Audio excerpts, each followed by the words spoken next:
Assalamualaikum warahmatullahi wabarakatuh. Nah, selamat datang kembali kepada anak-anakku kelas 10 IPS. Kita bertemu lagi di bab 2, masih di pelajaran ekonomi ya. Judul bab 2 kali ini adalah masalah ekonomi dalam sistem ekonomi. Nah, ini dia judulnya. Jadi di sini poinnya itu atau materi yang akan kita bahas adalah masalah ekonomi. Kemudian yang keduanya adalah sistem ekonomi. Yang ketiganya adalah sistem perekonomian Indonesia. Jadi ada 3 materi utama yang akan dibahas di bab yang kali ini. Nah, kita akan langsung masuk ke pembahasannya. Ini dia judulnya masih bab 2 masalah ekonomi dalam sistem ekonomi. Nah, coba kalian perhatikan gambar yang ada di video ini ya.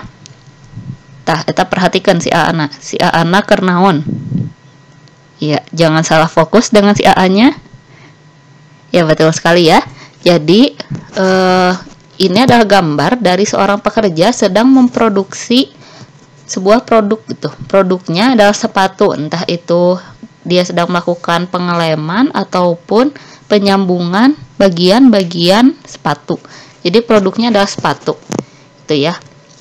Itu kan kegiatan ekonomi apa yang dilakukan oleh orang tersebut? Berarti jawabannya adalah kegiatan produksi karena sedang memproduksi atau membuat sebuah produk.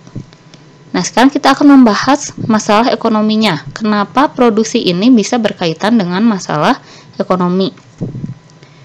Nah, ini dia. Jadi, permasalahan ekonomi itu ada 2 ya, atau masalah ekonomi itu ada 2. Ada masalah ekonomi klasik, ada masalah ekonomi modern. Nah, ini juga berkaitan dengan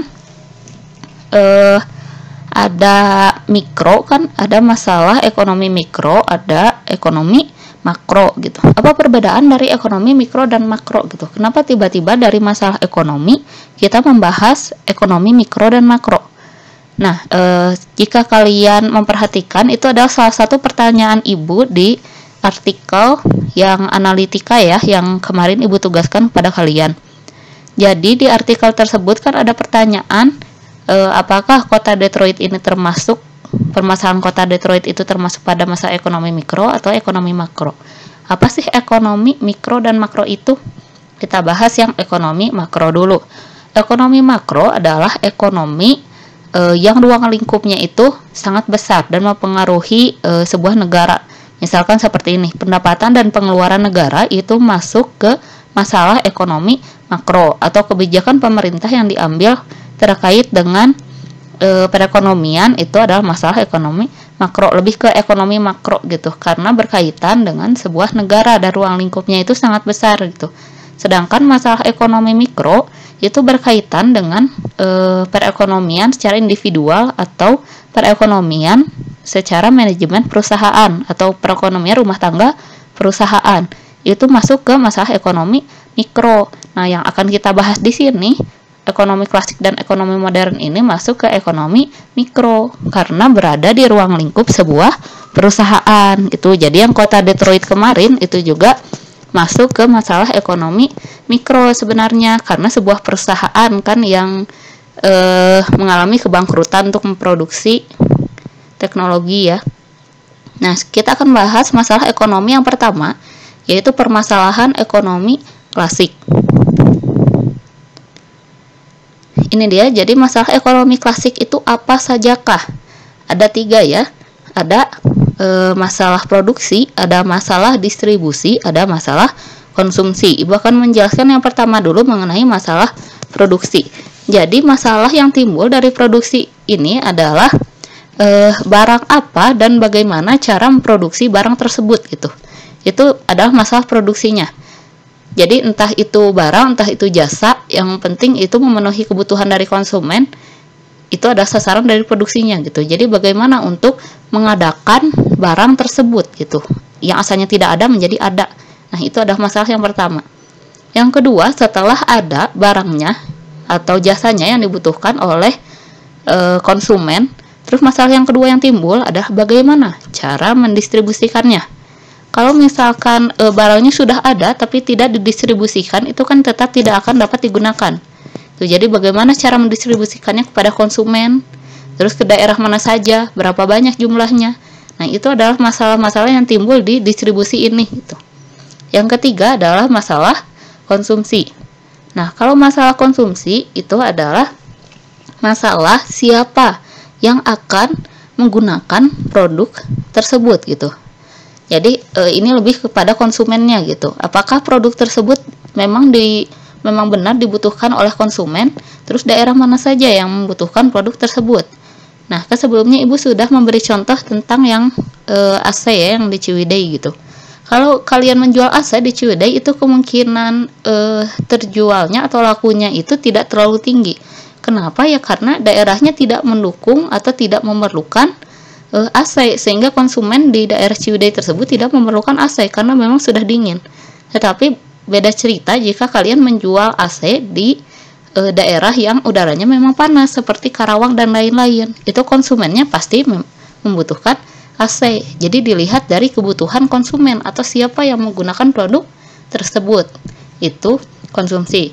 Ingat di sini ada perbedaan antara konsumsi dan produksi. Konsumsi itu adalah konsumen yang menggunakan barang dan jasa untuk memenuhi kebutuhannya, itu disebutnya konsumsi. Tapi jika konsumen tersebut menggunakan barang dan jasa untuk menambah faedah dari sebuah produk, nah itu disebutnya bukan konsumsi tapi produksi. Nah, gimana ini asa pusing gitunya, asa liur gitu ya. Maksudnya kayak gimana perbedaannya konsumsi dan produksi? Jadi produksi di sini tadi kan Ibu bilang ya kalau konsumsi itu harus digunakan oleh konsumen untuk memenuhi kebutuhannya.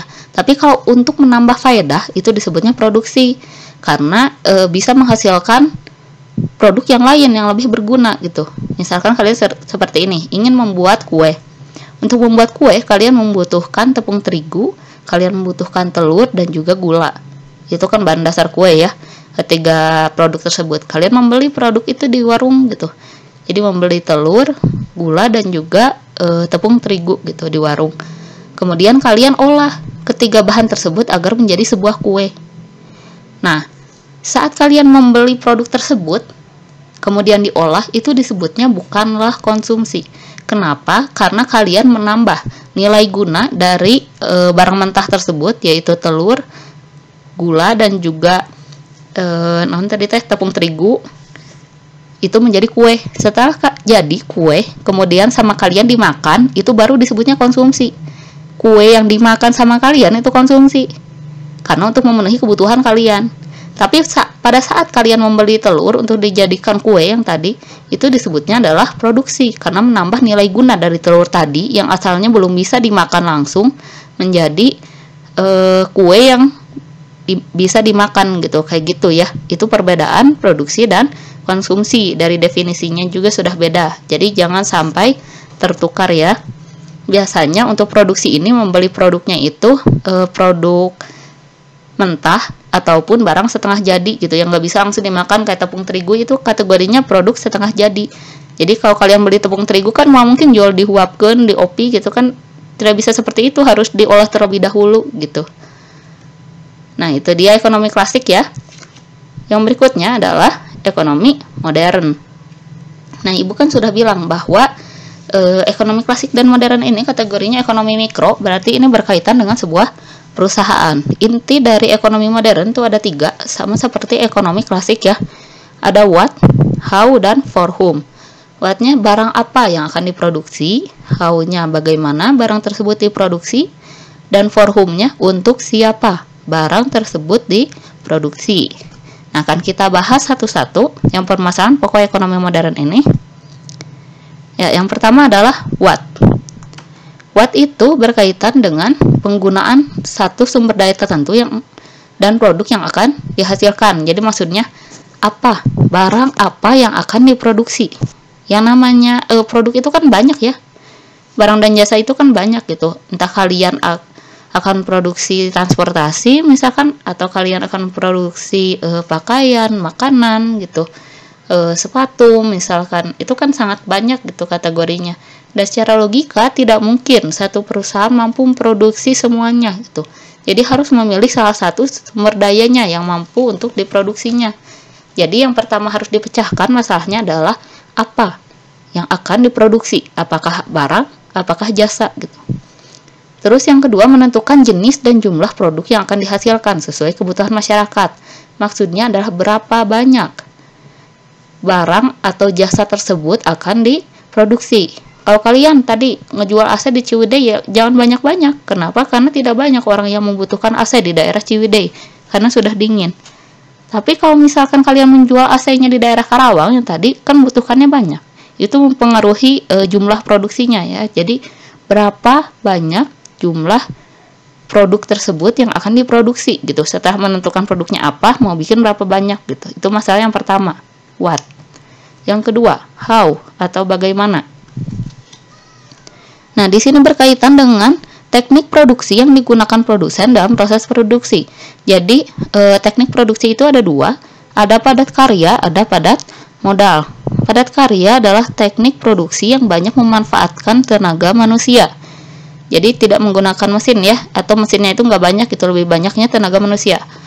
Keuntungan dari teknik padat karya ini adalah produk yang dihasilkannya itu unik atau biasanya rumit, dan harganya itu relatif mahal satuannya itu ya, karena tidak semua orang mampu memproduksi barang yang sama, karena tadi menggunakan tenaga manusia. Tetapi kerugiannya dari teknik padat karya ini adalah produk yang dihasilkannya itu tidak seragam. Maksudnya antara buatan si A dengan buatan si B itu akan berbeda. Kenapa? Karena keahlian setiap orang itu pasti berbeda gitu. Mungkin buatan si A lebih bagus dari buatan B atau kebalikannya gitu ya. Jadi susah untuk menentukan standarisasi dari produknya, karena setiap orang itu memiliki keahlian yang berbeda. Nah, terus yang kedua itu adalah produknya tidak mampu dibuat dalam jumlah yang besar. Jadi biasanya kalau produk yang unik itu atau yang sulit itu produknya limited edition ya, atau hanya ada di daerah tertentu. Nah, itu kelemahan dari produk padat karya. Kenapa? Ya karena menggunakan tenaga manusia. Tentu saja manusia itu bukan mesin yang dapat menghasilkan sekaligus banyak ya. Manusia itu mempunyai batas gitu dalam produksi produk. Karena itu produknya tidak bisa banyak. Nah, yang kedua adalah padat modal. Padat modal ini keuntungannya yang tadi kebalikan dari kelemahan padat karya, dapat memproduksi produk yang jumlahnya banyak dan kualitas yang dihasilkannya itu seragam. Jarang ada yang cacat gitu karena dihasilkan oleh mesin gitu. Kalau mesin itu kan kesalahannya mungkin bisa aja salah tapi nggak banyak gitu, sangat sedikit itu kesalahan mesin. Tetapi kelemahannya adalah karena padat modal, bagaimana cara mendapatkan modal tersebut. Yang namanya mesin itu kan harganya tidak murah ya, jadi sulit untuk mencari modal dalam jumlah besar. Nah, yang berikutnya masalah yang ada di HAU itu adalah penentuan teknik produksi perlu mempertimbangkan biaya produksi yang tadi Ibu sampaikan ya. Jadi modalnya itu dari mana mendapatkannya yang dikeluarkan. Jadi biaya produksi yang dikeluarkannya berapa dan keuntungan yang diperoleh produsennya itu berapa. Itu juga harus dipertimbangkan apakah lebih menguntungkan menggunakan teknik padat karya atau padat modal. Seperti itu. Itu yang how. Yang ketiga adalah for whom atau untuk siapa barang tersebut diproduksi. Nah, di sini berkaitan dengan segmen pasar. Segmen pasar itu adalah pasar sasaran yang dimaksudkan untuk membeli produk kalian. Itu adalah segmen pasar atau target pasar kalian atas produk yang dihasilkan produsen. Logikanya seperti ini. Misalkan kalian memproduksi mainan anak. Nah, kalau mainan anak ya sudah jelas pasar sasarannya adalah anak-anak. Karena tidak mungkin orang dewasa membutuhkan barang tersebut, itu tidak mungkin. Itu yang disebut dengan segmen pasar. Atau kalian memproduksi gamis wanita. Yang memakainya pasti wanita gitu. Tidak mungkin bapak-bapak pakai gamis, ibu-ibu ya pakai gamis wanita, itu tidak mungkin. Tidak mungkin kan bapak-bapak pakai kerudung misalkan. Nah, itu yang dimaksud dengan segmen pasar gitu. Jadi kalian memproduksi barang itu sudah langsung ketahuan segmen pasarnya siapa atau orang yang menggunakannya siapa gitu. Terus saat kita mengetahui segmen pasar kita siapa, kita juga bisa menentukan jumlah produknya berapa gitu, atau pasar sasaran kita di mana gitu. Kayak tadi ya, antara Ciwidey dan Karawang gitu. Kalau kita memproduksi AC ya pasti kita memilihnya Karawang, nggak akan Ciwidey. Itu yang dimaksud dengan segmen pasar. Jadi what, how, dan for whom ini karena ini berada atau masalah perusahaan, pasti ini termasuk ke ekonomi mikro ya tadi, karena ekonomi mikro itu membahas masalah individual dan juga masalah rumah tangga perusahaan seperti itu ya. Nah, terus bagaimana caranya untuk mengatasi masalah pokok ekonomi modern ini? Jadi ekonomi mikro ini membahas beberapa kebijakan ya. Yang pertama adalah menentukan pilihan yang paling tepat untuk mengatasi masalah kelangkaan. Jadi tadi, bagaimana caranya untuk memproduksi produk agar lebih efisien? Yaitu dengan skala prioritas. Kan sudah diajarkan di bab yang ke-1 ya. Jadi, mengutamakan mana yang lebih penting atau mana yang paling dibutuhkan oleh masyarakat. Terus yang kedua, bersinergi antara sesama pelaku pasar dan industri. Misalkan seperti ini, saat kalian ingin memproduksi pakaian, kalian punya usaha konveksi misalkan, konveksi pakaian, dalam jumlah besar, misalkan sangat besar ya, memproduksinya berapa ribu gitu. Nah, itu kan akan lebih baik jika kalian bekerja sama dengan perusahaan kain. Jadi kalau misalkan kalian sudah punya kontrak dengan perusahaan kain, itu kan harganya akan menjadi lebih murah gitu. Itu yang dimaksud dengan bersinergi. Jadi antara perusahaan bahan mentah, perusahaan barang setengah jadi sama perusahaan jadi gitu. Lebih bagus lagi kalau bersinerginya dengan perusahaan juga yang mendistribusikannya gitu. Jadi udah ada toko-tokonya gitu yang bekerja sama. Itu lebih bagus lagi. Itu yang disebut dengan bersinergi antara sesama pelaku pasar dan industri. Yang berikutnya, yang ketiga, membentuk kesepakatan di kalangan produsen dan konsumen. Seperti ini, misalkan kalau membentuk kesepakatan di kalangan produsen, membagi wilayah pemasarannya. Jadi misalkan kalau kalian mau beli batik Garut ya belinya di Garut gitu. Yang bagus itu ya belinya di Garut. Kenapa ya? Karena produsennya itu menjualnya di daerah Garut gitu. Jadi kalau kalian pergi ke daerah anu, batiknya beda lagi gitu. Jadi dibagi-bagi daerah pemasarannya. Atau kalian pengen beli makanan A, itu hanya ada di daerah itu. Kalau kalian beli di daerah B dengan misalkan kalian beli ramen di daerah A, rasanya enak gitu. Beli ramen di daerah B, rasanya pedas, lebih pedas dari daerah A. Kenapa bisa kayak gitu? Ya karena beda gitu. Kalau daerah A untuk produsen A, kalau daerah B untuk produsen B. Itu yang disebut kesepakatan. Jadi tidak saling mengambil konsumen gitu. Itu kesepakatan produsen membagi wilayah. Nah, kalau konsumennya yang tadi misalkan menetapkan harga jual yang sama untuk konsumen dan produk tertentu ya, misalkan untuk rokok dianjurkan untuk dijual harga sekian, suka ada di bungkus rokoknya ya, harganya sekian, misalkan harganya 15.000 misalkan, ternyata dijualnya ada yang 16.000, ada yang 17.000, tapi kan itu sudah dianjurkan dijual 15.000 gitu. Jadi ada yang mengikuti kesepakatan, ada yang tidak gitu. Itu terserah dari distributornya ya atau penjualnya. Tapi kan harga standar itu untuk melindungi konsumen gitu. Itu yang disebut dengan membentuk kesepakatan di kalangan konsumen juga. Nah, yang berikutnya ada pemanfaatan analisis biaya peluang dalam rangka menentukan pilihan. Nah, guna dari analisis biaya peluang ini kan kalian sudah mengetahui ya, bahwa dengan analisis biaya peluang dapat diketahui pilihan A itu akan mendapatkan keuntungan berapa dan rugi berapa, dan pilihan B juga sama, untung berapa dan rugi berapa gitu. Jadi itu akan lebih transparan sehingga pengambilan keputusan dalam perusahaan itu lebih tepat untuk menghindari kerugian ya. Nah, yang berikutnya asumsi dalam ekonomi mikro yang digunakan sebagai landasan dalam membuat kebijakan. Jadi bagaimana caranya kita membuat kebijakan gitu dalam ekonomi mikro atau dalam masalah ekonomi modern yang tadi. Yang pertama itu dengan menggunakan prinsip ekonomi atau berusaha memaksimalkan hasil yang dicapai. Jika kalian ingat ya bahwa prinsip ekonomi itu mengeluarkan modal tertentu untuk mencapai target tertentu gitu, atau mencapai hasil tertentu atau memaksimalkan hasil, itu prinsip ekonomi. Jadi bagaimana caranya dengan sumber daya kita yang ada dapat maksimal gitu hasilnya. Yaitu yang tadi ya, yang pertama itu dengan skala prioritas, dengan biaya peluang gitu, dengan melakukan analisa segmentasi pasar ya. Itu juga untuk menghindari kerugian. Terus yang berikutnya, melakukan kegiatan atas dasar kelangkaan.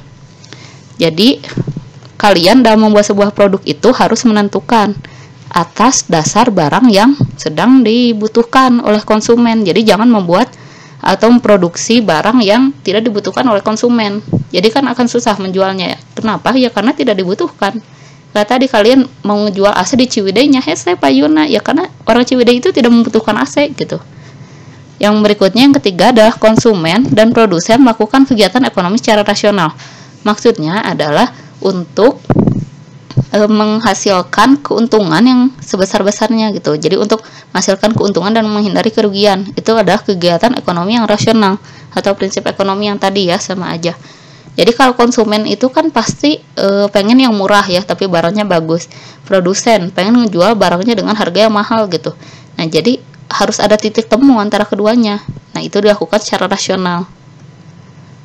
Nah, segitu dulu materi untuk pertemuan ke-1 di bab 2. Terima kasih sudah menonton video ini. Jika ada yang ingin ditanyakan seperti biasa, silahkan tuliskan di kolom komentar ya. Dan jangan lupa absen. Terima kasih, sampai jumpa di video pembelajaran yang selanjutnya.